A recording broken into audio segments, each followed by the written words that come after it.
highest paid backup in the league. Is it not? That's insane. Wait, to the Grizzlies? To the Grizzlies. Wow. That Mo Bamba deal is incredibly cheap, too. That's a 2-year, $21 million deal. That's nothing. That's ridiculous. That's ridiculous. No, someone's coming to Orlando. Someone's coming to Orlando. It has to make sense. Paolo's there. He's trying to recruit. Hey, come on, Woj. Come on, Shams. Talk to us. Something's about to go down, man. And this space is going to go crazy. It may not have to do with the Spurs, but something's going to go down like really soon. This is insane. Just waiting for that Ayton name to pop up. We'll see what that's all about. I can't imagine any big names are going to be traded before either the KD or the Kyrie trade goes down. That's got to take 3 or 4 days at least. I mean, isn't that normally how the free agency goes? They wait for like the big names to drop, and everyone else just kind of falls into place after that. Oh, and by the way, the Spurs sent out their official tweet thanking DeJounte Murray. So now it is official, I suppose. Let me read this BS real quick. Let me read this. This is probably let me read this. Wow, Joel Ingles to the Milwaukee Bucks. That's a big one. How are they affording all of this?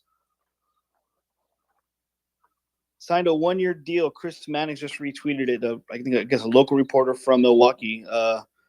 Joel Ingles, 1-year deal with the Milwaukee Bucks. Yep. And I don't know if we caught it, but Malik Monk to the Kings. Hold up, pause. Thank you, DeJounte, for embodying what it is to what it means to be a Spur. I don't hate that. Yeah. I guess. And Bobby Marks just confirmed what you said. Jones becomes the highest paid backup point guard in the NBA. Incredible. And cracks the top 25 list at his position. Unbelievable. Hey, that's what he wanted. And I'm not saying that's a slight overpay. I would have given him maybe 13 or 12. But hey, if that's what he wanted compared to other teams, they outbid. They got their guy. Memphis keeps the chemistry. Jaren, even with one person out, they're still a good flowing team. They have a good chemistry. They have fun together. Man, they may start slow without Triple J, but hey, in the playoffs, he'll be ready. They're gonna ease him back into that rotation. Maybe hold out to the whole season, depending on how the season goes. Wesley, your hands up. What's going on, man? Hey guys, I'm sitting at Buc-ee's in Luling, Texas, on my way to Houston, and I just had to make a couple of comments. One, I think this might be the first time we actually see the San Antonio Spurs not send their rookies down to the G League. This may be the one time they actually get a chance to play and figure out what they can do, since this obviously is the new rebuild. But are they just gonna? This is my question for you guys, and I see a bunch of guys that I really respect in here too, as well as you guys as the host. But I mean, my question to all of you would be: do we think that the Spurs are going to eat and I say eat, they're going to stash the cap money that they got now and wait until next year when they can make a run at Wemby in both the number 1 pick and also the free agents next year? What do y'all think? Hold on. I wanted to say something. Go ahead. I think we're going to make a trade with Toronto. I think we'll send it back Jack, and we'll probably get back OG Anunoby or Pascal Siakam. That's what I'm thinking. I'm not. I don't think they trade OG. I'm about to say it makes sense for the Spurs standpoint, but the Toronto Raptors, they may not want to blow it up unless they get a heaping return. It all depends. No, I think with the picks that we got plus Yak going back over there, I think it'll make something work right there. They're gonna want Keldon, Yak, anyone that can shoot on this team that can play some defense, anyone that's on a good contract, plus another team involved. Maybe Pascal makes sense. Yeah, no, Pascal makes sense, bro. But like NOG, but like you got to think of Toronto. They're on the standpoint where they don't want to break things up. I'm gonna go back to Wesley real quick, just to follow what he said. We have a new. Shams actually just tweeted what the new cap space is, and it's gonna go up with the new CBA next year. And realistically, if we bottom out, right? If we bottom out, we're one of the worst 4 teams in the league. A 14% chance of getting Victor or anybody else. That's realistically the first step. It's the first step. You need at least 2 top guys. I'm not saying we're going to get them next year, but it may take another year. Then you're going to start having more forms of a team competing. Memphis has 2 top picks. Other teams have 2 top picks that may be traded for. New Orleans has 2 top picks.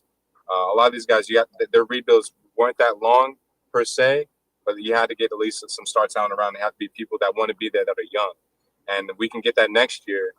Victor, Oscar, Eamon, Derek, any of these guys, Derek Lively. I've been watching his tape lately. We can use a center like him.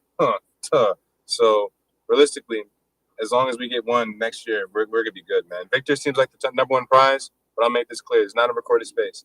Victor can very well have injuries that just knock him out and make him like a huge question mark. His medicals may not come back the way people want. So. Yeah, to me, I mean, I haven't seen a lot of tape or a lot of highlights of Victor, but just seeing him at 7'3" and so frail, I mean, I can't help but think of Yao Ming when I see him. That's just way too dangerous. You know, if I'm the Spurs. We're gonna go to Noah in 1 second, but I want you to imagine someone being 7'6" and 230, 240, super slim frame. That's dangerous, man. That's real dangerous. So. Noah, you've been patient, man. What's going on with you? Thank you for joining us. Well, thanks for having me, guys. Real quick, I just wanted to talk about the future of the Spurs because I think we're talking about all these draft situations and the future with all these picks. But quite honestly, I don't see the Spurs in San Antonio much longer. And it's kind of heartfelt because I grew up here in San Antonio. I'm from San Antonio. I'm a huge diehard Spurs fan. But with everything that I'm seeing a big trend in San Antonio being not the home of the Spurs anymore because of all these steps and precautions that they've taken to move the franchise forward into the future. I think we saw the new partnership with Self Financial, who is a company based out of Austin. We're seeing all these big deals and partnerships. And a big argument for that is going to be that new training facility and entertainment space that they're building in the La Cantera area. But what I have to say about that is that I think that's going to become a summer base for the Spurs. So they're going to play their regular season out in Austin, and then they're going to train here in the summertime. And that's what they're going to use that multimedia space for. So when we're talking about all this future and all these draft picks and everything upcoming, I really don't see the Spurs being in San Antonio in the near future. Let's not do the laughing emojis, y'all. I'll scroll through let's not laugh. Noel's making good points. Here's where I have to say about this. If there is some way of, I know this sounds crazy, but people are talking about a rail being built, having San Antonio and Austin being separated between 30, 45 minutes. I'm not saying you're going to have to build a new stadium. I don't know what the implications of that is, but if it's smack dab in between Austin and San Antonio, not saying New Braunfels, San Marcos, but somewhere out in the country, you know, where all that space is, maybe. I'm not saying that's ideal. You got to build around that, but these are questions that people are in the front office are considering. And you make good points. Self is an Austin-based company. Austin Spurs doesn't have a bad ring to it. They're already, kind of hinting towards that. And there were even some rumors that maybe the Spurs were even invested in some, not just even basketball teams, but soccer teams out in Mexico, and then the Mexico City Capitalanes. I don't even want to say it. Jesus Christ. Literally, they have one of the same owners, and that could be a incentive as well. So we'll see. But I can't sign off on that just quite yet. I'm not gonna call you crazy. I'm gonna call you innovative. I'm gonna call you innovative. Creative. And that's the thing, it's like, sorry about that. That's the thing. This is definitely a future and a bright future for the Spurs. San Antonio, as big and as low as a fan base as it is, continues to be the lowest attending city throughout the NBA. So the Spurs are looking for a secure future. And as much as I love the Spurs, I just don't think San Antonio is the place for them anymore. You're breaking people's hearts, man. You're breaking people's hearts. Be careful. Well, Be careful. I'd like to chime in a little bit on this. I'm from Buffalo, New York, and we had a similar situation to this happen in the aughts. I don't like to use that word. It's kind of douchey, but I don't know how else to describe that decade. But anyway, Sure. We had a similar situation like that, where the Bills were playing one game a year in Toronto. They were building a lot of partnerships in Toronto.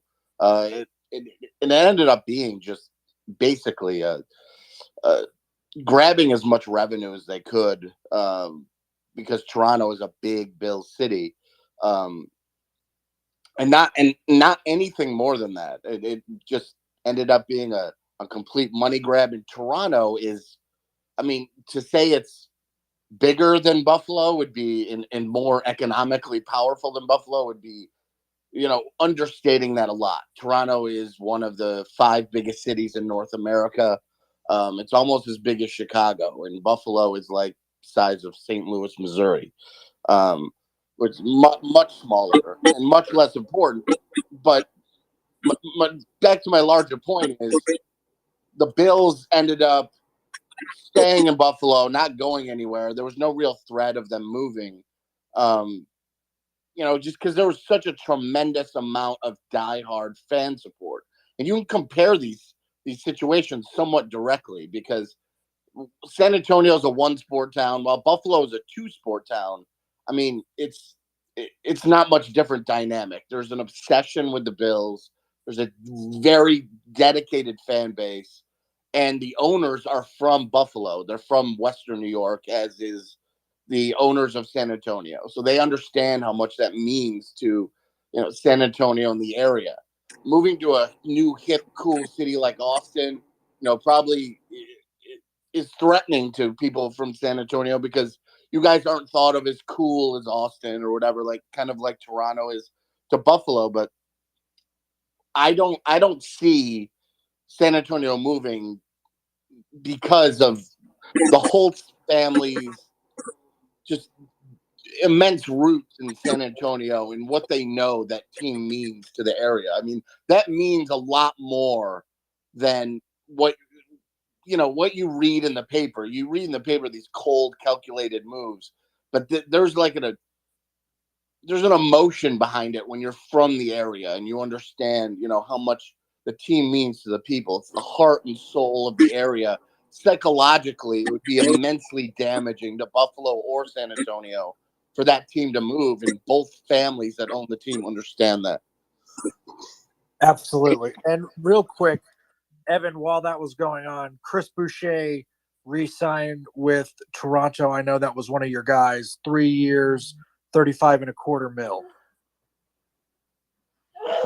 Hey, move on. Sayonara. Have fun in Toronto. Do some push-ups. Seriously. Do some push-ups. Oh my goodness. Lou Dort getting his bag. $17.5 million a year. I saw the same thing. That is fair overpay. I don't know. Kinda. It's fair. They like him in OKC, but man, that is a big bag for someone. Like, I know he can get hot. He had a couple good 7-for-7 games a couple years ago, and this year as well. But he's a lock on defense. He's the guy, the Marcus Smart of that team. So yeah, shout out to him. That's insane. 5 years.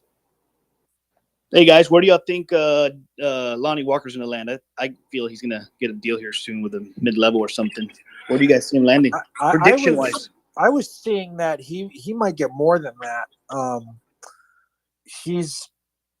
Somebody's going to overvalue him. That's just the way this market is looking right now. I think I honestly have, with everything happening, I am unable to keep track of everybody's cap space and things like that. So it's hard to say, but anybody who needs kind of an athletic player in their backcourt who can give them solid minutes in the backup, maybe start for them if they really need it.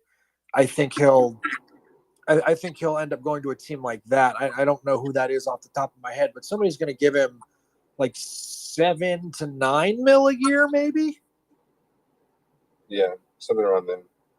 That sounds fair. There's another, I guess, kind of. Yeah, I mean, this is pretty big in terms of like the center market. Dwayne Dedmon, 2 years, $9 million to Miami. It makes sense going back, but I mean, there's a lot of teams that we're trying to get a solidified backup. That now the Spurs can now grab Omer Yurtseven, the Turkins. Dude, this guy's a sniper. Omer Yurtseven.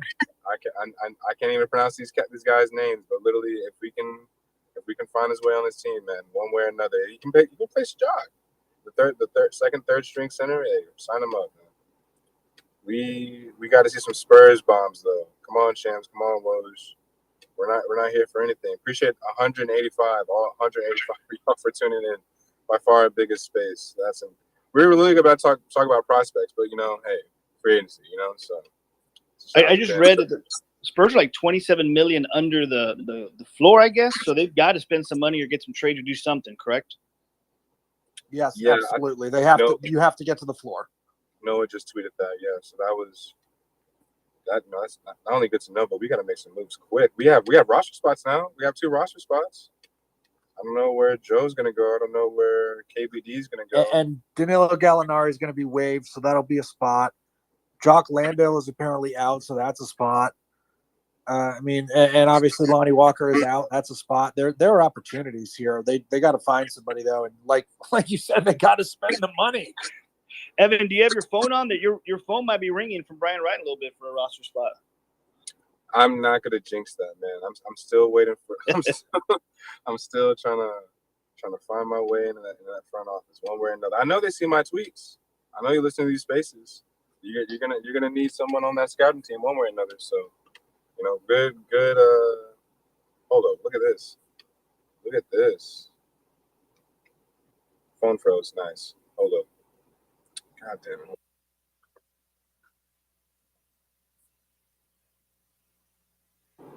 Oh boy, You still there? real here, folks. No, my phone really froze. I think I'm gonna have to close out and come back in. Oh, buddy. All right, do what you got to do, Evan. It's like muting in and out. Hold up 1 second.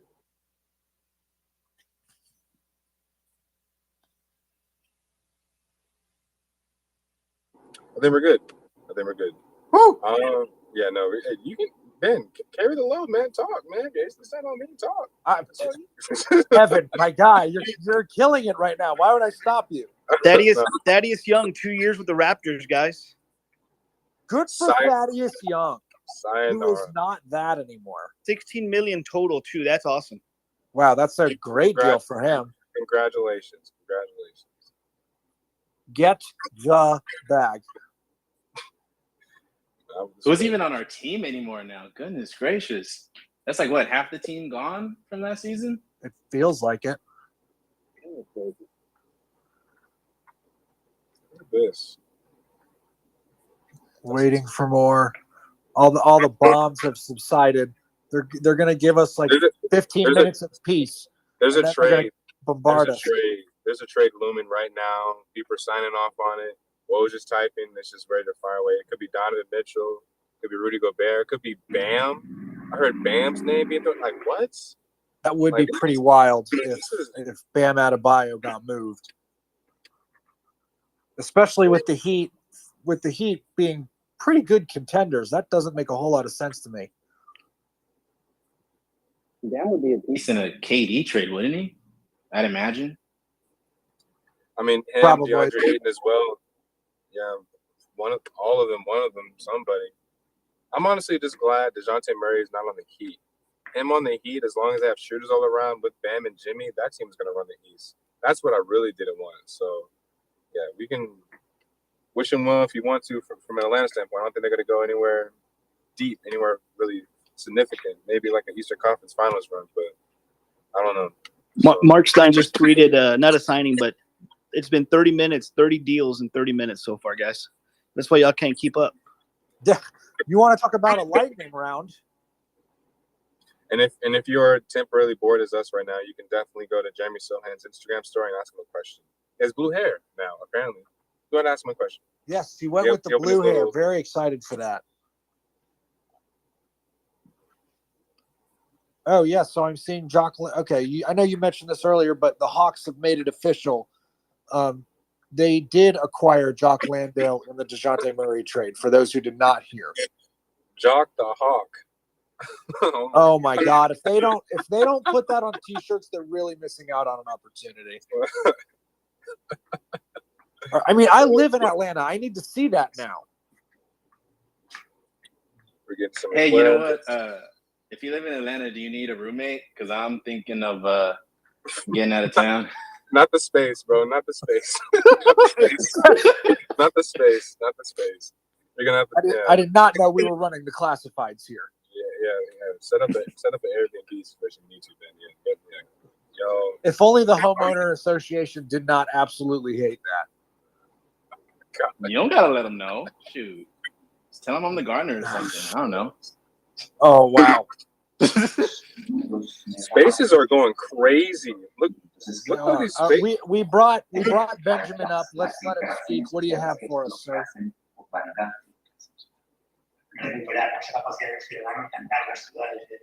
Oh, mute him. Bye. All right, that was a lot. Bro, these bots, they come out of nowhere. The Elon bots, they just sprout out of nowhere, trying to ruin spaces. Wait, a bot for spaces? If that, what possibly could that have been? I'm not. That's obviously a real person, but he's literally just messing around. Just a little Twitter bot action. You know what I'm saying? A little burner. Oh, okay. I was saying, man, like this bot technology is crazy now. That's actually just the beginning of the end. This is how you end up with Skynet. So this is why I don't trust bots. Fun facts. But we did bring up Parallel Heartbreak. What do you have? Welcome to the show, man. What's up, fellas? Always good. I mean, especially the last 2 days. I'm thinking what the Spurs are going to do, and tell me if y'all agree or disagree. But they always seem to wait till the market dries. Like, I wanted Portis. That was probably unrealistic. I wanted somebody like him. I don't understand Brian saying we want to contend now and later. That doesn't make sense to me. But I'm thinking they're going to wait until the market dries up and get some key guys, because with Durant, like, is it impossible to think that they could get somebody like a big name this year and then just go for 2 years while these other young guys develop? Is it impossible to think that? Am I crazy, or am I on to something? I mean, that's not out of the realm of possibility. I don't know that the timelines quite fit, but I mean, we've also seen crazier things happen in the NBA, so I'm not going to rule anything out.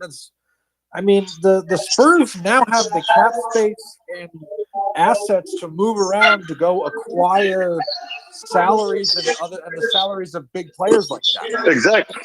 So I'm not saying Durant, maybe 8. I don't know, but like I said, you let these young guys get about 2 or 3 years of waiting, let them develop while they're waiting, and then by the time some of these other guys age out, you right there. You don't need a Victor whatever his name is, the Victor guy.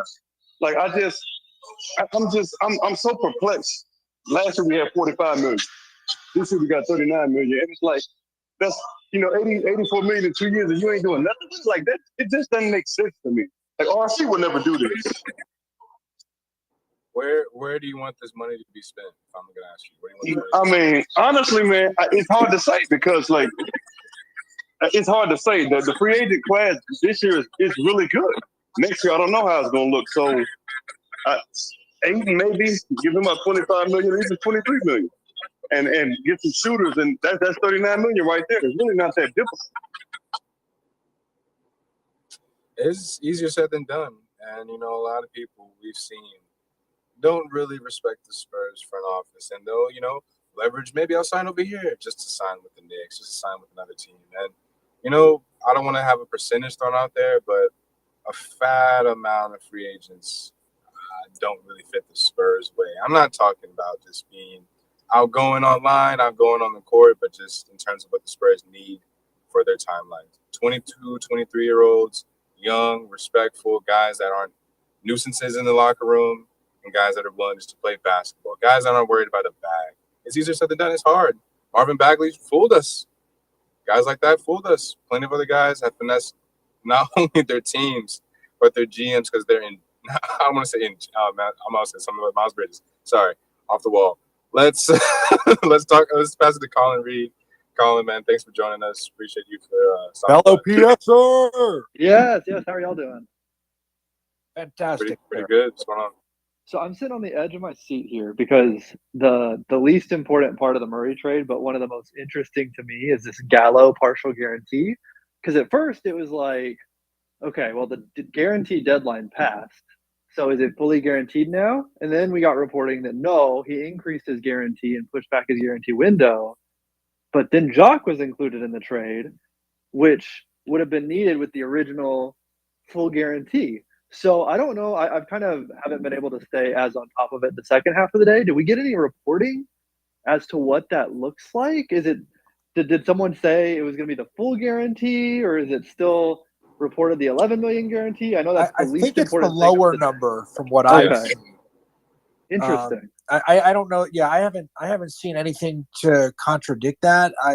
That was the last thing I saw was like that. I think it was 11.5 mil, something around there. But that is an interesting point that they added Landale in there anyway because of the original, and it might be because of the timing with the guarantee, but Yeah. they're gonna like make something retroactive. So that may be part of it, is my guess. And I Paul is on here, he's listening. I imagine he has a better handle on that than I do, but that would be my best guess. And if he wants to come up and say something, he can, or he might DM me and I'll let you guys know. Oh, perfect. Here we go. You call out Paul Garcia and he appears, folks. Am I on here? We had a Project Spurs party. Am I on here? Yeah, you're on, okay, Paul. Cool. So yeah, Colin, good question. So I haven't seen any reporting that has contradicted that. So we still think it's within the 11 to 13 million dollar range for the partial guarantee. Now, the reason why Lando got included was in order for the Hawks and Spurs to get this done today before the 2021-22 season ended, is because that's the reason why Lando got put in. They wanted to get it done today instead of waiting until after July 6th. Had Lando not been included, so it was more of a salary issue, and it was only off by like $400,000 or $500,000. And so Lando obviously was the one player with the non-guaranteed deal who had the lowest salary amongst those players at $1.5 million. So that's why they chose him instead of like Trey Jones or Keita Bates-Diop. And so, yeah, Colin, I guess right now I think we're still assuming it's at 11 to $12 million range. So that's going to be about $39 to $40 million in cap space right now that they can use, if that is the number. But if it's not, then it's down to like 31 million. Still enough to send a player like Ayton a max offer sheet, but I doubt they're going to do that based on the direction and what Brian Wright said today. Cool. That's what I was wondering. Yeah, the biggest thing of free agency for me, who cares about Kevin Durant requesting a trade? We need to know about Gallo's guarantee, right? Exactly. Yeah. Sorry, underneath. This is my third time on Spaces. You can tell I'm a rook. We'll get you there, Paul. Don't worry. I like that. Gallo's guarantee. I like that. I like that very much. So Brian Windhorst at one point on their live show was reporting the Lakers could pursue KD and Kyrie in a trade, and that might have destroyed Richard Jefferson for anybody who is who has certain feelings towards Dick Jefferson. To who? Dick Jefferson, Richard Jefferson. Who's gonna move on? You've never heard fans call him that? Dick Who's Jefferson? gonna move on, bro? They didn't like his. They don't. Spurs fans don't like his time in San Antonio. He was not a nice guy. That guy does a lot of talking, but he can't back it up. He does like to talk. I'll give you that. He's very good at that. He uses his words well. That's why he's on TV, and he's bald and beautiful or whatever it is. There's that. See, Ben, you're going off the rail here. I know. I'm taking us off the rails. I already tried to destroy the Spaces twice, and now I'm taking us off the rails. What am I up to today? I'm still delirious from the Lou Dort deal. That's what's happening. Honestly, saying that and the Mo Bamba for 11.5 mil. I cannot believe Orlando brought him back for 2 years at 21 mil. That is unbelievable to me. That might be the coup of free agency. I honestly think he's worth 15, at least 15 a year. Yeah, definitely. It's insane. But Lou Dort, 5 years, 87.5 million. Good for him and good for OKC to pay a guy. Love that for him. I got tweeted by what's this guy's name? Caesar and Noel. No point of getting excited of any new free agent signing if they're tanking. Yeah, for the most part. If we're gonna get probably like a Jalen Smith type of player, someone not the highest on one team, quote unquote a project guy on another team, maybe a Spurs guy on our team. Who knows? As long as they're 24, 25, or a European coming over to save the day that won a European MVP, we just need to have somebody on this team to lead. I know I've been the guy kind of leading the trade Keldon and Yacht train. I'm gonna calm down. We haven't seen anything yet, but just don't be surprised if it's a 4 or 5 team mega trade and those assets are used. Picks, studs on our team, guys you love, guys you bought jerseys from. Man, maybe a tough next few hours. Yacht is for sure the next one to go. For sure. He might be. A great question I'm seeing on here is there's been no report of the Zach LaVine max contract. Uh-oh. Zach LaVine is he's not gonna be a Spur. I can't even open my mouth to that now. That makes me wonder if the Bulls are trying to work on a trade or something, or work with the cap flexibility and sign him afterwards. I wonder, or agree to something afterwards. He's been quiet. With DeJounte gone, I doubt that happens. But the Spurs do have the cap room to give him a max offer now. His max would be $37 million. It looks like, so they would have the cap space to offer him a max. If we weren't willing to give DeJounte a max, we're not giving Zach LaVine anything close to that. That would be a terrible move, man. Honestly, without anything next to him, it would be catastrophic. If the Spurs sign Zach LaVine, I'll buy everybody here a shot of whiskey. Accepted. I'm on like 9 or 10 drinks owed right now, so accepted. Let me ask you a question. Now, I don't want to see this happen, but what if the Spurs got somebody like a Patty?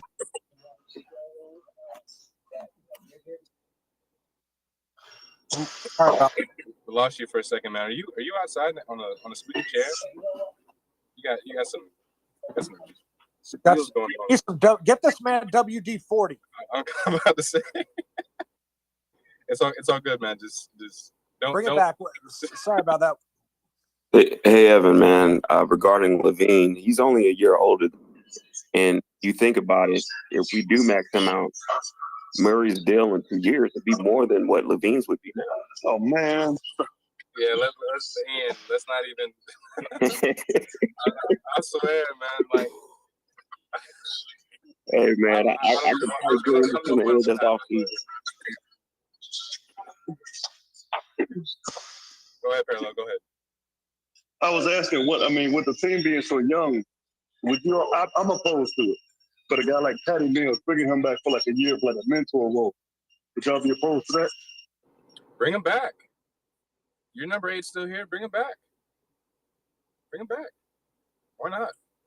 Seriously. This team for sure needs like a veteran leader, and Patty would probably be the best choice if you wanted somebody like that. One thing to think about with Patty is he can transition into an assistant coach. Man, you know where Patty would be perfect at, and it would elevate that team, the Phoenix Suns, to be Chris Paul's backup. That'd be pretty amazing. We have a new. Okay, this is actually a good question for everyone in the audience. Caesar's trying to push the Kai Soto agenda. He hasn't been signed to a team yet. Spurs can use some international attention, some more streams, some more viewers coming in, right? Some more jersey sales, right? Is at this point, Kai Soto on this team as a third string backup in Austin, is that a bad deal? The worst team in the NBA? Is that what you don't want? Is that what you do want for a team that's trying to win? Or trying to lose, sorry, obviously. Cool. I think if we felt like he had the talent, and if we're saying the Spurs are one of the better talent evaluators, if he's not on our team right now, I would say no.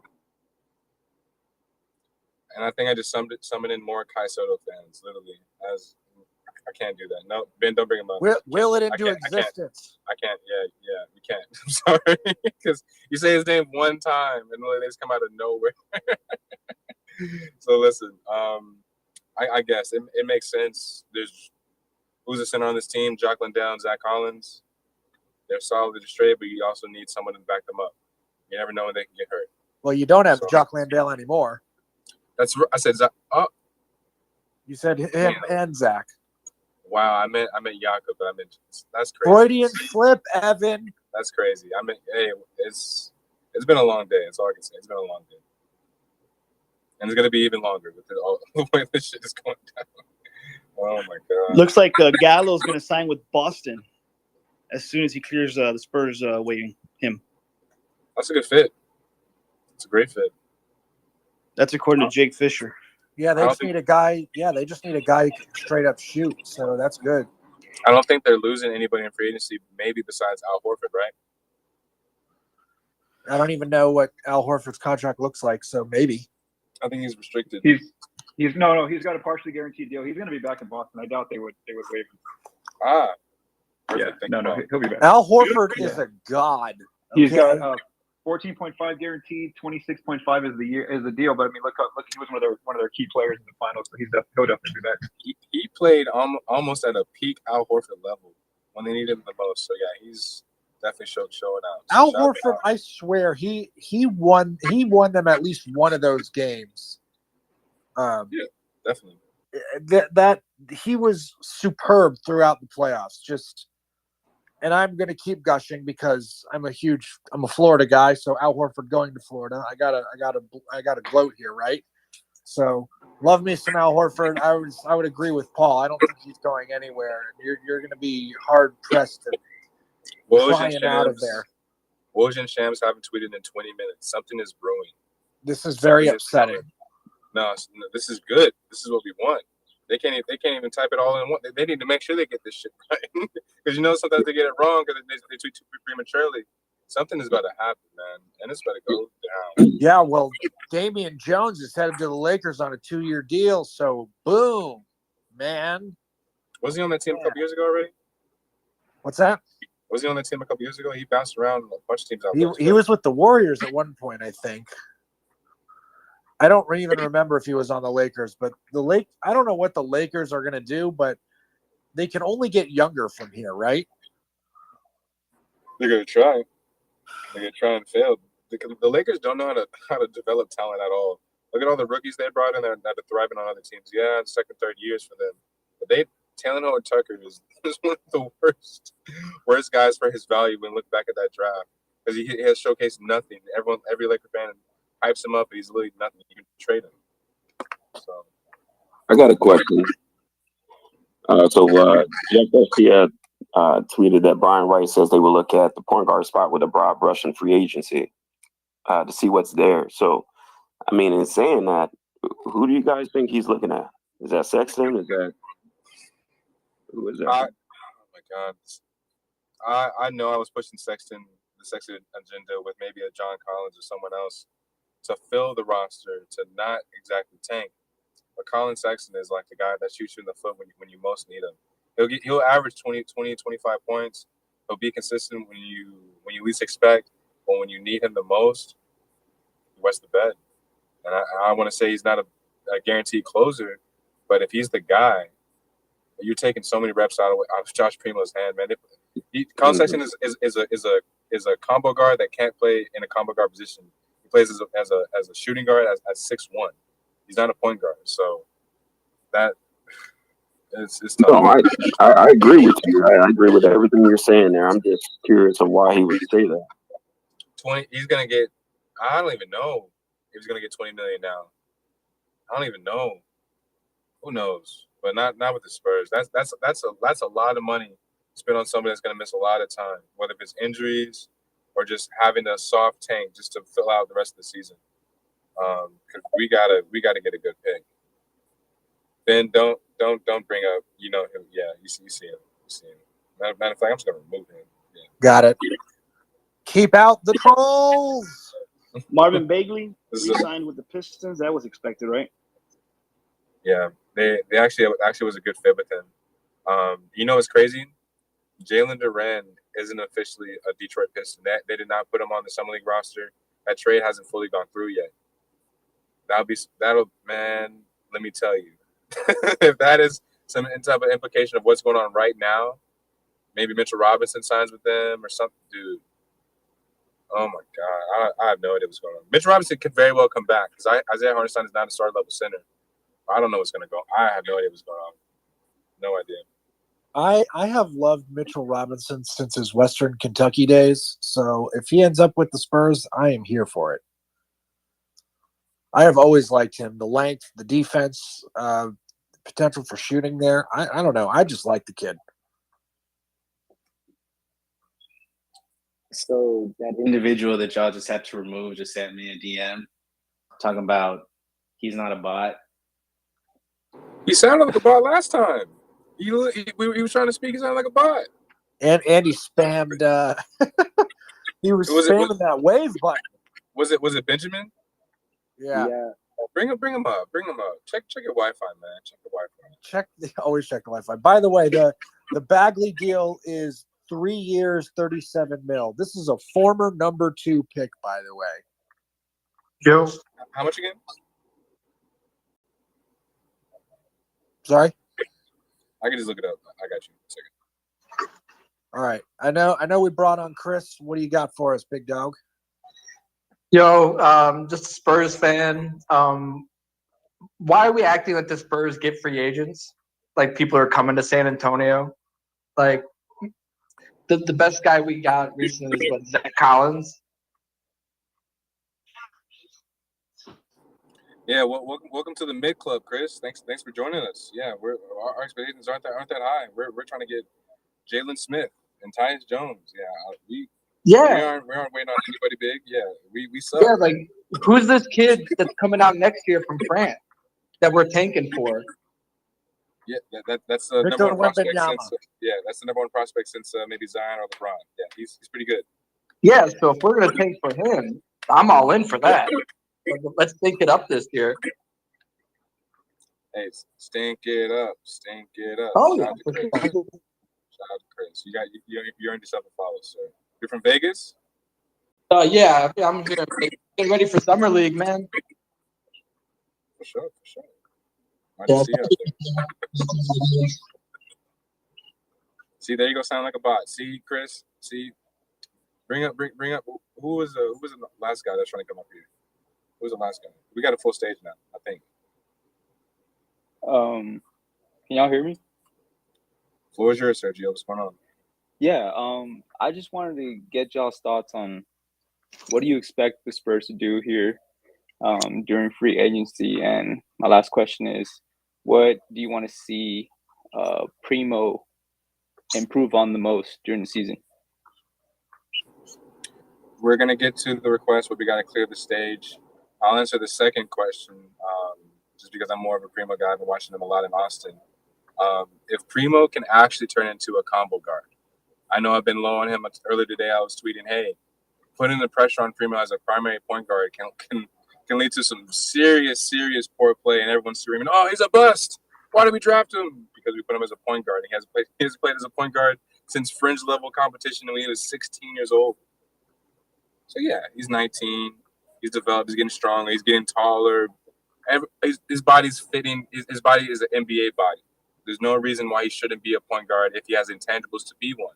But if he can be a true combo guard, be the emergency point guard, not turn the ball over. Trey Jones, great turnover ratio.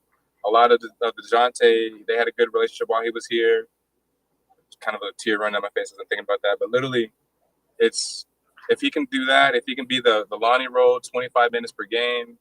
I don't want to say any type of promise of a standpoint of points per game, but if he can have a good efficiency, good efficiency from three, not turn the ball over, and literally just look comfortable. A lot of times he looks sporadic. He's running around and he's looked lost. Granted, it's rookie year mistakes, but I forgot the first part of your question, and I might let Ben answer that. And then we do. I'm just gonna start knocking people off respectfully. Chris, I followed you. I appreciate you. Do you have anything else before you dip? Go ahead. I guess. Go ahead. Hey guys, Patty Mills re-signed with the Brooklyn Nets 2 years. Yeah, he did. 14.5 mil. Get your bag, Patty, my boy. Oh my God, that burns. I would have liked to have seen him come back on a mentor role, but oh well. You know we all love that man unconditionally for the win. Gotcha. We got room? I think so. Let's bring some people up. We got room. Meanwhile, Jayshawn Tate, 3-year, 22.1. He's going to return to Houston. Heartbreaking. How's it going, guys? You guys can hear me? Yes. I'm still trying to process the Tyus Jones staying with Memphis, but after the Bagley deal, surely if there were odds on Jalen Smith to the Spurs, you'd bet your house on it now, right? I think it just makes too much sense with his floor spacing and still Sohan, right? You'd bet your house on that now. I'd be shocked if it's Jalen Smith, because he's unrestricted as well. If he doesn't end up with the Spurs now, I feel like it makes too much sense with their timeline, his age, and just the spacing he'll have next to. Can he start at center? Is he big enough to start at center though? In the NBA? If you're tanking, yeah. Yeah. Why not? If you're tanking, man, hey, Jalen Smith is a solid prospect, but he needs to work on his confidence. Literally, Chris Paul would bully this man. I had a Sun reporter give me the rundown when he was traded to Indiana because I thought he could be traded to us for the deadline. And literally, this kid is he's like the JV kid playing with varsity for the first time, wearing the goggles, super nervous. You know he's going to screw up, but hey, he didn't screw up a wide open dunk. Yay! That's the type of Jalen Smith we were seeing in Phoenix. But he did showcase a lot at Indiana. When I say a lot, they were just running and playing AAU ball. They were showcasing him face-up game, turnaround mid-range. He was knocking them down. So maybe in the Spurs, I want to say as a starter, but starter level minutes for sure. 23 years old. Yeah, sign him up. A nice player, Maryland originally. I liked him there. Lots of new speakers. If you want to put your hand up, that'll be easier. Yes, feel free to put your hand up. All right, Philip, hand up first. You know the rules. Hand down, man down. Yes, sir. Hey, quick question, Evan, or I guess anybody who's looking at next year's draft since we're full tank. If we don't get Victor, who would acquit, 2 other players that we should be happy about? I'm just really nervous also, especially with the Nets kind of going into oblivion and they might be worse than us here in the future, that the Rockets are going to get some really, really good picks. And they're already way ahead of us in the rebuild in the terms of they have Jalen Green and Jabari now. Yeah, so in terms of what this team needs, where we haven't filled out anybody that can fill this role. Everything? Not quite yet. This team needs an athletic freak. This team needs an athletic, I don't want to say a Greg Brown rookie or second-year Josh Smith type build, but one of the Townsend twins. Oscar plays more of a wing. Amin is more of a point guard, but they both can. They're both twins, so they can both, they have the intangibles to be anything. 6'9". I'm obviously going to start pushing the Leonard Miller agenda a little bit more. I meant to say 2023, not this year's draft. I meant to say 2023, not next year's draft. Yeah, I got a little inside information, but no, I'm just kidding. Literally anybody like that, somebody that's a versatile, paint-touching forward that has guard-like intangibles. Scotty Barnes, Denny Avita. You don't have to be a combo forward. You just got to be you just have to have long wingspans.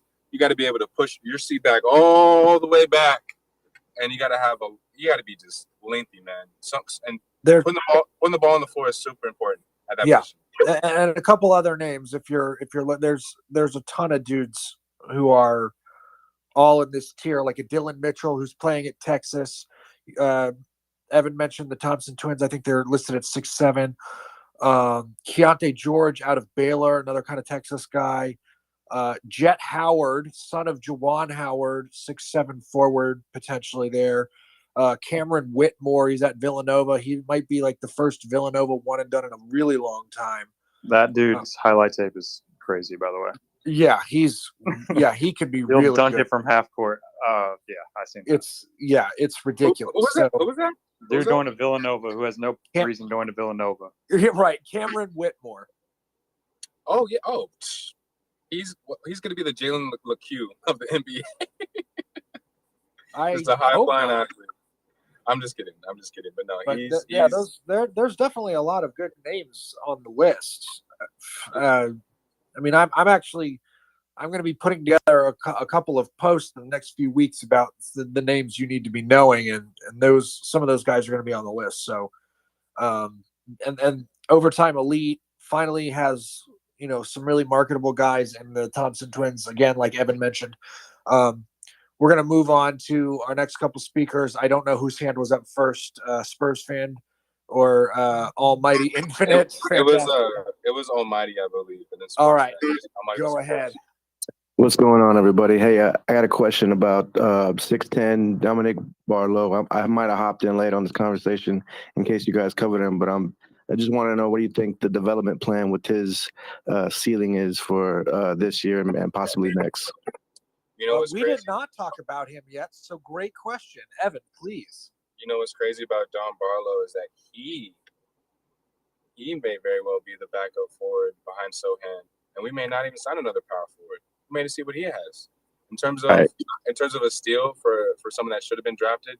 He may have even turned down a few teams in the second round and say, I don't want to sign with you guys. I'm just going to take my talents to whatever team that I choose, whatever team that has the interest in me. And the Spurs were high on him. He signed with the same agency as Primo. I don't want to call him a combo forward just yet, but he's a very versatile forward. Something I just mentioned.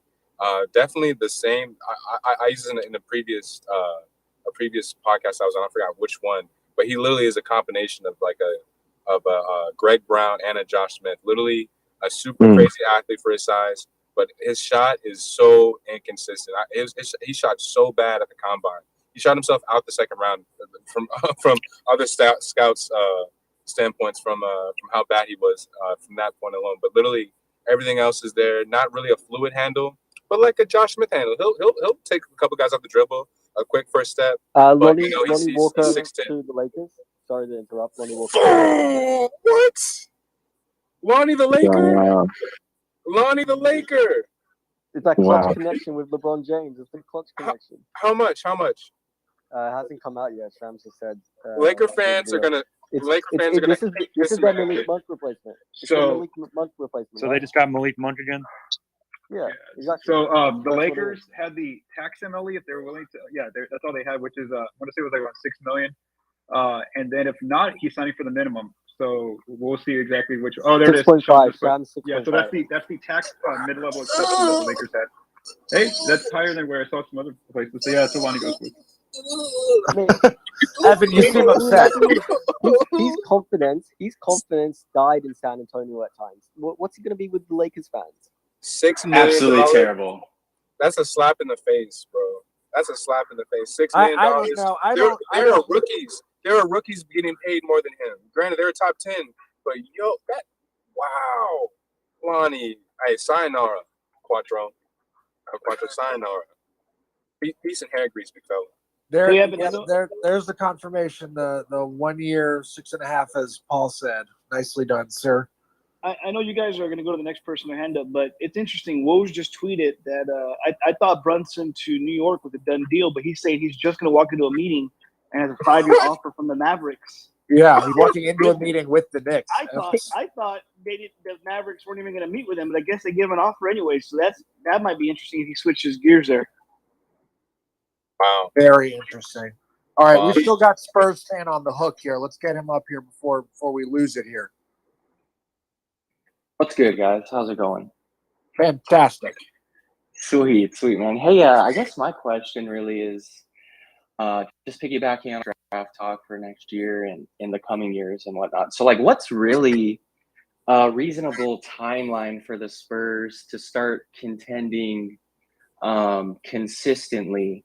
To me, I'm feeling 26, 27 maybe. And honestly, I feel like the NBA landscape now, it kind of helps the Spurs with the development because there's not a whole bunch of parity, right? You got your main teams up top.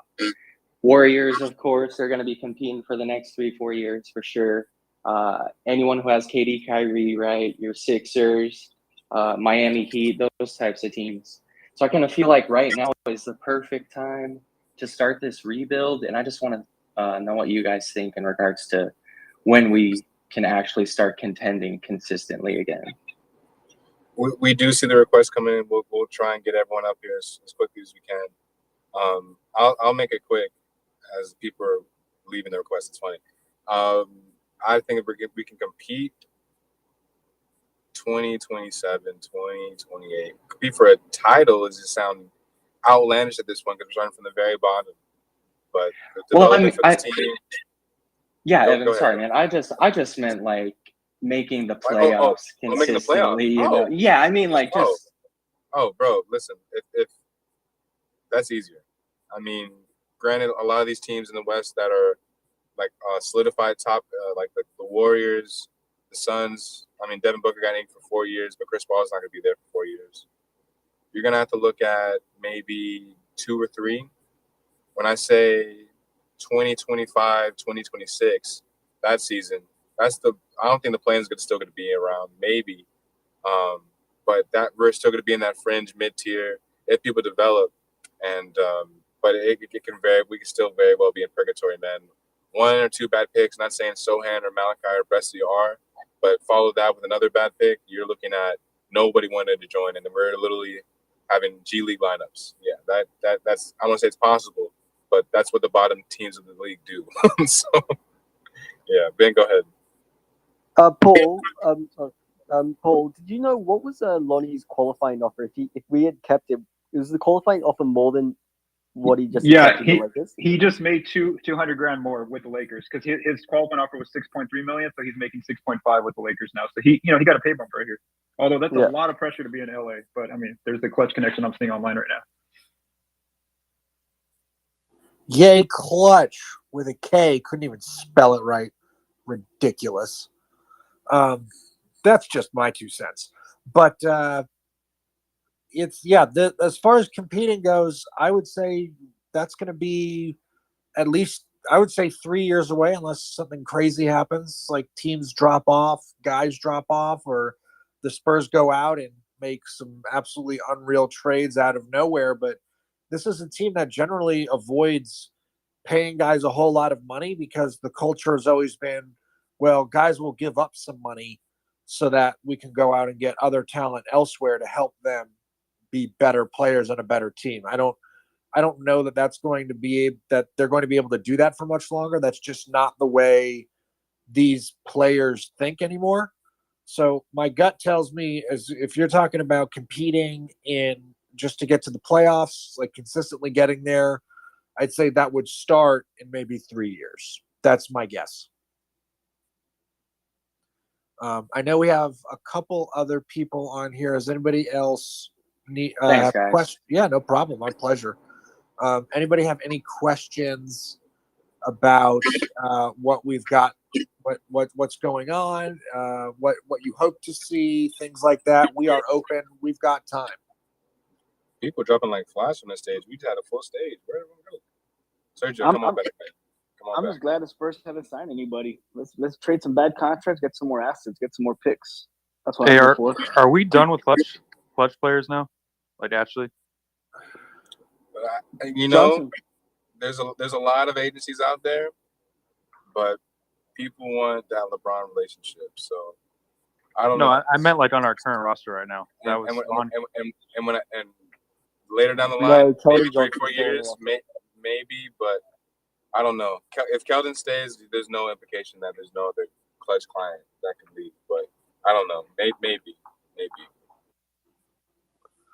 Yeah, no coincidence that Troy Brown Jr. and Lonnie Walker IV both signed with Lakers. Both are with Clutch. You gotta believe that there was definitely some talk behind closed doors about moving guys around in that manner. Just don't understand why Clutch hates San Antonio. I will never understand, but such is life. If people want Colin Sexton to the Spurs, if you want that, he's also a Clutch client. So great, Zach Baum. See, that's why you got to do your research, man. I never knew that. I totally forgot. No, Jalen Smith is not a Clutch client, so I'm telling you, bet your house on Jalen Smith. So you're telling me there's a chance? I don't quite understand the Clutch hate. I mean, yes, obviously, if you sign with Clutch, they're gonna put you on the plan, which is the endorsements, the big markets, all the off-court things. And I imagine you're probably it's a joke, like, oh, Clutch, taking our players. But I mean, they do the best, or they try to do their best, for their players. I mean, let's be real. Who else are the Lakers going to get if their idea of help is moving Lonnie Walker, who, like, someone mentioned before, his confidence issues are just terrible. And that's one of the few options available to you. I mean, good luck. No, you're absolutely right. Like, it's just it just happens to be that I think it's very coincidental at this point that so many clutch guys are just leaving San Antonio. But like any good agency, those agents in that agency should be looking out for their players both on the court and off it.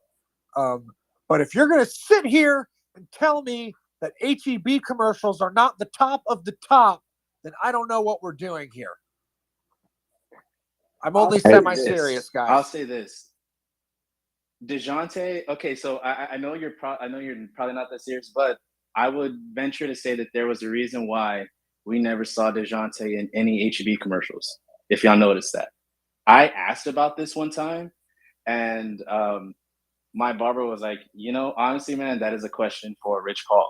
And he kind of said it in a way where I was like, he probably knew why, but yeah, I mean, maybe that has something to do with it. All right, I'm not going to have to see this barber when I'm in San Antonio. This guy has all of the gold here. He does not, but the few questions that I know to ask, I do get some juicy tidbits, but I'm not neither a reporter or in the business, so I just like to keep it to myself. Stupid and irrelevant question here, but is Lonnie Walker going to play more national TV games in this year with the Lakers than he played in 4 years with the Spurs? Yes. Tenfold. Hold on. It'll be the same answer as this question. Are the Lakers going to be vastly overrated heading into this season? Thank you for your time. They're really trying to open up cap space to bring in like someone like Kyrie. They just signed Troy Brown to a minimum deal. Lonnie Walker is going to get valuable minutes because who else on that team is taking it away from him? Literally, Malik Monk is gone. All these other guys, Russell's probably going to be gone. He just opted in to secure his bag. This is bad, bro. And I remember the 2 Laker games that AT&T. There were so many Lakers fans here, man. We gotta one up them, man. We gotta embarrass them, even though we're probably gonna be the worst team in the league. We gotta show up. We gotta show up at least for that game, man. At least. That's gonna be funny. Would it be reasonable to take on a Westbrook trade just to get a first-round pick out of the Lakers? And that is a lot of contract. Wait. We play Westbrook? We actually play him? We don't buy him out? You kind of oh man, that's tough to get a guy for that much money. I mean, he's getting paid $40 million, something like that, and you're gonna buy him out? That's tough, man. I mean, it's not like we're competing anyway. I mean, we are on the Master P plan. Tank. Listen, Dinero. Nice. Imagine you're Master P. Imagine you got Master P money. You're the GM of the Spurs. You have the authorization to sign off and actually cut checks for Russell Westbrook every 2 weeks. Do you want to do that? Yes or no? Do you have the audacity? No. Do you have the audacity to do that? To ink Russell Westbrook and to give him a check, direct deposit every 2 weeks? I can't see that happening. I mean, we didn't want to pay DeJounte, so I guess you're right. But I mean, in my mind, I got make say on repeat, just full on tank. I hate to say it, man, but I think our boy Lonnie Walker is gonna go out like Gary Neal. Oh my God, that'd be great. Good for him. Gary Neal in San Antonio was such a fun experience. I don't know about you guys, but that kind of irrational confidence in your shooting is something I aspire to. No, you know what? With Gary Neal, so you know what? Actually, never mind. But Gary Neal, something shook his confidence, and wow, if that story ever gets out, someone needs to write a book on that, or whoever writes a book. I don't know how that story will get out, but yeah, no, Gary Neal leaving us was something that I heard the story, and I'm not sure how it hasn't gotten out yet, but it's honestly crazy to think about now, because when you look at that team and how close they were, to me it's just insane. But yeah, no, that's. So somebody asked a question about clutch sports, and you don't understand the hate. Listen, a lot of players in the league don't mess with clutch sports, man. Like Rich Paul, a lot of players don't rock with this dude. So why would the Spurs rock with? I like Keldon and all, but I wouldn't be surprised if he's gone soon. Rich Paul is just bad for business. Y'all, and we can sit there. I'm a black man myself. I want to see people do well, especially black folks. But that dude, he's bad for business. Clutch is bad for business. Look at the people he represents. Look at these prima donnas, man. Nobody want to rock the Clippers for guys. When LeBron's gone, what's Rich Paul gonna do after he's gone? Like what? You got Ben Simmons and guys. Like, come on, man, prima donnas. Look who they find. Nobody rocks with Clutch, and I hope the Spurs never rock with him again, especially after the Morris situation. What we do need to pray on is reportedly Victor Wembanyama had a prima donna attitude when he was playing for Tony Parker's team, but he left that team. Now he's playing with Boris Diaz's team. So And the Spurs way, he signed hopefully, a could be 2-year implicated. deal. He signed a 2-year deal as well. It could be. What's the word? I forgot the word. It's negated, probably. Yeah. There's ways to get out of it as long as he turns pro. But they'll have some type of incentives. Yeah. Yeah, it's probably got an NBA out. I'm pretty sure it does because he's projected to be the number 1 pick.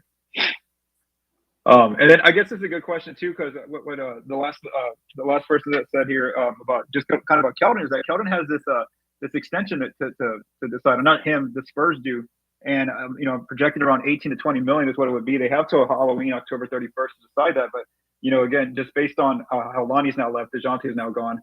I'm not sure that they're gonna give him that extension. Then also, maybe next year he ends up like Lonnie, just leaves him for agency. Paul, would that be because they're now worried that if they offered Keldon a contract of like 18 million and then he popped like DeJounte, they would then have to trade him because they couldn't then offer him a max contract, which means they would have to let him then go to unrestricted free agency at the end of that rookie extension contract, if that makes sense. Yeah, no, that could basically be the route, where Keldon gets tied into that 18 to 20 million, whatever it is, and then whenever and let's just say, like you said, he pops and becomes an all-star down the road, then whenever it's his max turn, he's not going to want that. He's not going to want 25 million instead of like 40 plus. That's going to kind of be the same situation. Again, I think that DeJounte was further along in this progression. That's why you saw him get his at least extension. Unlike Lonnie, I mean, Keldon, yes, he's improving, but again, you don't know exactly what he is as a player going into this next year. So I'm not so confident that they're going to give him that extension.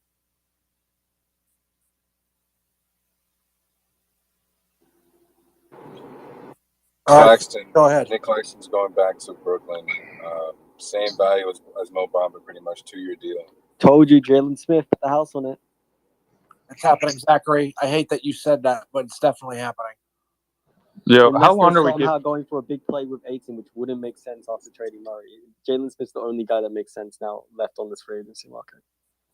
I think someone kind of hinted at it earlier, like how long until we're relevant. But I mean, in that case, how long are we giving Brian Wright until we can kind of grade him on this rebuild, or actually, be able to be fair and see how this process has gone when I guess the truth comes out with whatever they said DeJounte. I mean, it's smart for DeJounte to get rid of him now when he obviously, there's in no world was he going to say, I'll resign right now. That makes no sense for him. That's getting rid of a lot of money. But just curious, how long is it going to be until we can kind of appropriately grade Brian Wright on his tenure so far as the Spurs GM? That's a great question and always a tough one. I kind of use the analogy of football recruiting classes where, in football, you get a class and you have those guys on your campus for 3 years. And that's really how you decide. Because a lot of those guys, even if you're a really good team, a lot of those freshmen you bring in aren't playing immediately in their freshman year. They probably have to wait for their sophomore or junior year. And that's when you find out how good they are. I think you're going to have to wait maybe 2 or 3 years from this free agency class and from this draft to find out how good these players in this team are. Obviously, they're going to have, the record of whatever their 22-23 season is, but that's not going to tell the full story of the draft and free agency. So I don't know if that's totally fair, but I would say like 3 years from when that draft and free agency happened, you can kind of go back and say, all right, I think this is how they did. And sometimes, very rarely though, sometimes things pan out immediately. It only takes a year or maybe it takes 2 years. And you can say, dang, Brian Wright really hit it out of the park with that draft combined with the free agency or combined with that draft and what he did with the salary cap so that he can set himself up for the next summer. So I think it's really what he does in this free agency class and then what happens next year with the draft and that free agency. Do you think he stole Sam Presti's playbook of just kind of sucked for a while, so you just have a job forever, and then it eventually will turn into something? Sam Presti does love doing that. The biggest mistake in what Philadelphia did was they said trust the process. Sam Presti never gave him that line. There's no process to trust. It's just trust me, which is maybe even better. But Brian Wright. I mean, we did get what's his name, Brett Brown. We're learning how to tank from the best. So that's he right. got himself set up very well today. That was the real news today. Brett Brown signing with the Spurs and coming back. You love to see it. It's Pop's amazing. gonna hand him the clipboard in the fourth quarter and say, "We need to make sure we don't win this." It's like Pop, you got to play some scrubs right now. He's gonna be the guy whispering in people's ears, "Hey, that's not how you tank. You know better than this." And Pop will be like, "Well, actually, I really don't." But I mean, I think to get back to your question, 2 or 3 years is probably appropriate. I would say 4 years. I would say add an extra year. I like, to me, like, and I kind of equate this to like presidencies. You really can't see the true aftermath of a presidency right out the gate. It does take some time. So, like, I would say in this case, give it 4 years, see what he does with not only this draft class, the next, but even into year 3. See what he does in free agency, like whether those picks become amazing players, or you turn those picks into like 2 all-star caliber players, maybe some like key rotation guys. So I would say let's say give it 4 years. That'd probably be fair to Brian. I mean, what year are we doing on? 3, right?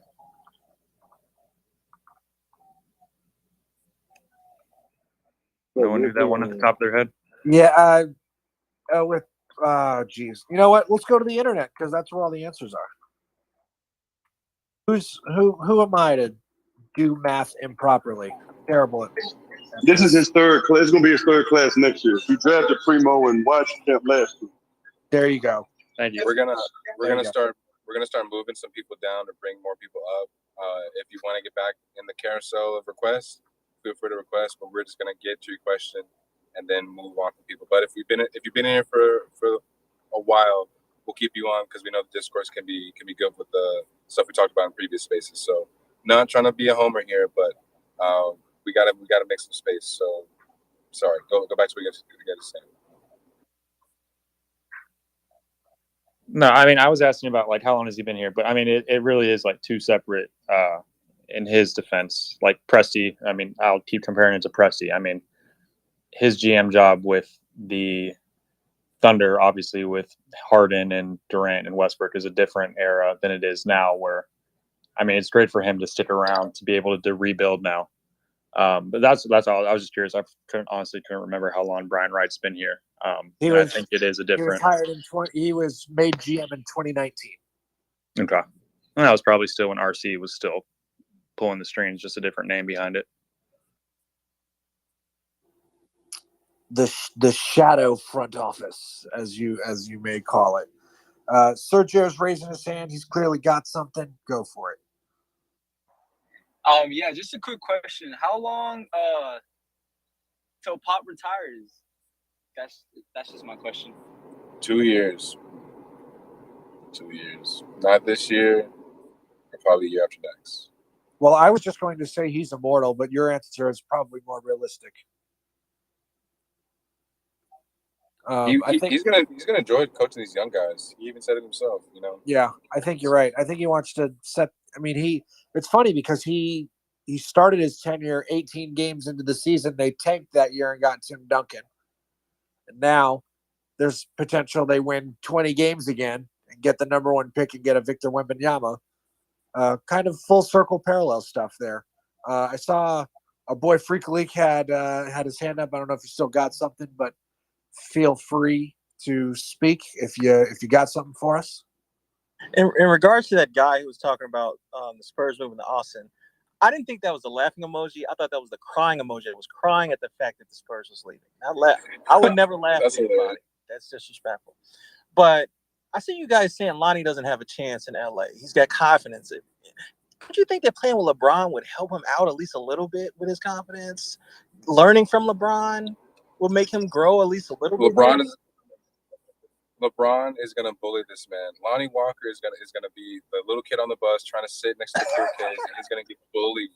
No, seriously, like LeBron is gonna just be like, God damn it, Lonnie, every 5 minutes, literally. But he's never had a teammate like LeBron. We know what Jordan could do, could raise the play of certain players who were pretty much bums. But Lonnie isn't a bum. Lonnie has potential to be true. To be really good. He just hasn't had a teammate like LeBron to push him. I'm not saying that you're telling me that Damari Carroll isn't LeBron James. Who would have ever guessed this? Also, I would like to make it clear LeBron James doesn't necessarily make his teammates better, but I'll be damned. Come on now. I'll be damned if he doesn't get them paid because he's really good at that. Did you say LeBron doesn't make his teammates better? Not he absolutely does not. He absolutely does not. He gets them paid. He makes them look good, but I don't know that he himself raises their game. He makes them look good because he is so great. Okay. And that might be an even greater testament because it feels like he is carrying dead weight all the time, but he makes those guys. I mean, if you just look at the 2007 Cavaliers team that got to the finals and got swept by the Spurs, you couldn't name a single dude on that squad. There was the Zydrunas Ilgauskas. That's the only dude I can remember. And maybe Booby Gibson because that's a ridiculous name. Mo Williams. There you go. No, Mo Williams wasn't there in 2000.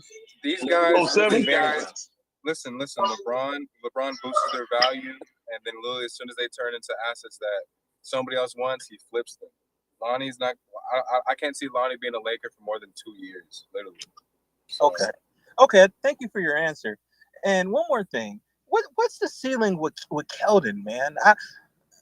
I know he's undersized. Is Keldon going to be an all-star, or is this it? Because he has grown from this year from last year. I'm not buying Keldon as an all-star. He'll have 20 points per game at like maybe a quarter of the season, and then that's like you're gonna have to be the guy on the Spurs, and like the Spurs are gonna have to be not to say a popular team, but he's gonna have to go off some games. Like he's gonna have to be a complete monster just to get the Spurs push to be an all-star. So I can't see it happening. That's no knock to Keldon though. No knock on Keldon at all. Unfortunately, it's very much a popularity contest. I mean, we're talking about people who voted Andrew Wiggins as an all-star, and that's not to say he didn't have a good season, but like he had his best games in the finals and not during the season. So like the people who are voting on this stuff are not very smart, and it's been that way for a very long time. So I'll put it that way. But I think Keldon moving to the 3 position, a more natural position for him, I think will definitely help him. So I don't know if he's going to be fringe all-star guy all the time, but he's going to be a very good high-level role player who is going to be dependable for you, I'd say. And we've had Andre raising his hand for a long time, so I want to make sure we get him up here and we don't lose him because it's been a hot minute. So please, Andre, what do you have for us, sir? Hey, how you doing, guys? I'm talking all the way from Brazil. Spurs fans from Brazil here. Love hearing you guys talking about the free agency. And actually, I want to make a question exactly about this, about the fans. Here in Brazil, our passion is soccer. And there's a weird phenomenon, like when a team really sucks, sometimes the fans support even more the team, So how do you guys see the Spurs fan base going on now in this rebuild? I wish that American sports fans were more like you guys because American sports fans really don't do that. They as much as people say they want to root for an underdog, in the end, they want to see a winner. And that's just the way it is, unfortunately. I mean, San Antonio is a resilient city. I will not take that away from it at all. It's got great people, but there are people who have been living their entire lives who have really never seen the Spurs struggle and be bad until the last couple years. And I think that is a mounting frustration with them. So I would love to be able to sit here and say that, Spurs fans are going to full on embrace this tank job, even though it's going to suck. But I'm not sure if that's going to be the case. I'm just not. To your point, I'm honestly a perfect example of that. I was born in '98, so my whole life I've had big three. I've seen 5 championships, and it's really weird. Like whenever I wear my DeJounte jerseys, I get some people asking me like, "Oh, who's that?" Like still, right? And this is DeJounte Murray. This is our best player. This is an all-star for us. So, I mean, now that we don't even have him and we're embracing this rebuild, I mean, me personally, I don't have any plans on buying Spurs tickets unless maybe for the Atlanta game, maybe if I'm off that day. But yeah, no, it's going to be tough in terms of fans being very supportive and, buying the tickets, going to the games, buying the merchandise. It's definitely going to be tough for sure. I was pricing season tickets today. Oh, I saw a tweet that's fairly accurate. They better not be over $100 to sit in the lower bowl. Good gravy, man. That's two for 50, please. Sign me up. It's gonna be like going to a missions game. Oh, yeah, that's like the perfect analogy for it. Goodness gracious. That's hilarious. I'm sorry. That's what Joe Reinigo said today on the Blitz. He said, going to a Spurs game this season, you get to go to the game, spend about $20 on a good seat. The players you see, maybe they'll be stars one day, maybe not. That's pretty cool. Great. Wow. I have no words. You get to watch Blake Wesley in person, so like I would pay a lot of money to watch Blake Wesley. So it looks like the storm has calmed down for now. If anybody has BR betting, that's a great tweet to have up there. But I think now is a great time. If anybody has any last questions, feel free to get them in. But I think Evan and I are going to wrap this thing up a bit. We may do an emergency one if more trades or signings come down. But it looks like things are staying quiet for the moment. We will not do an emergency space for Kyle Anderson. We'll just tweet about it. How about Come that? on, Evan. You got to make over $10 million. How about that? You got to be over an MLE-esque guy to emergency space. I'm tired. I need a nap. This has been such a long, like all of this news, all everyone in my DMs. I definitely appreciate it, but this has been an agonizing last 48 hours, dude. Because we didn't know what was going to happen, and now it's kind of just realizing that we're going to be so bad. Do we get an emergency spaces for Dennis Schroeder? No. But Brent Forbes, yes. Actually, I will. I will start for Brent Forbes. That'll be funny. It's a troll space. Looking forward I'll to just it. say also, I really feel like we're going to start seeing the Spurs getting involved in taking back bad contracts for assets. So I think whoever's really trying to get Kevin Durant, whether those teams are trying to get under the hard cap, that way they can do a sign and trade, or if they're I don't think there's any more room teams left. I'm gonna update the numbers the next hour here, and I'll tweet those out. But I think that as far as the Spurs' action, we're gonna wait to see. I think they're just holding that cap space to see what bad contracts or picks can they take in right now, because since they're in this rebuilding mode. So that's why I think it may be a little quiet until we figure out what's gonna happen with Durant and Kyrie Irving. And there you have it.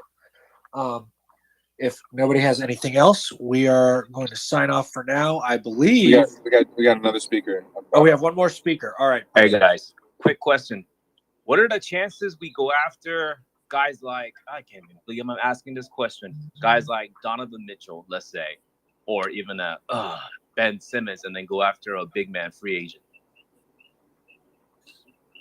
Impossible. Not this year. Not this year. That's going to be a no from me, dog. We gotta end it on that one, bro. I'm sorry. Like With Master all P due said, respect. make it say, we tanking, baby. Make him say. Oh Hey, my god! you- All right, you- you know you what? might- hey, honestly, If anybody can get Master P on the next Spaces, you win. Just I don't know what we're getting you, but you win. De Niro, you're welcome anytime, man. This is as long as you send me your barber, and we can make that connect. There you go. I might even give you a co-host, honestly.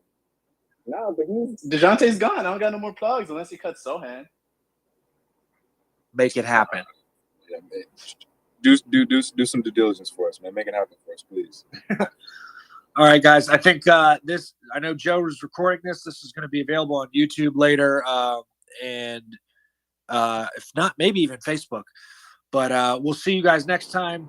Remember, emergency spaces for Brent Forbes. No one else.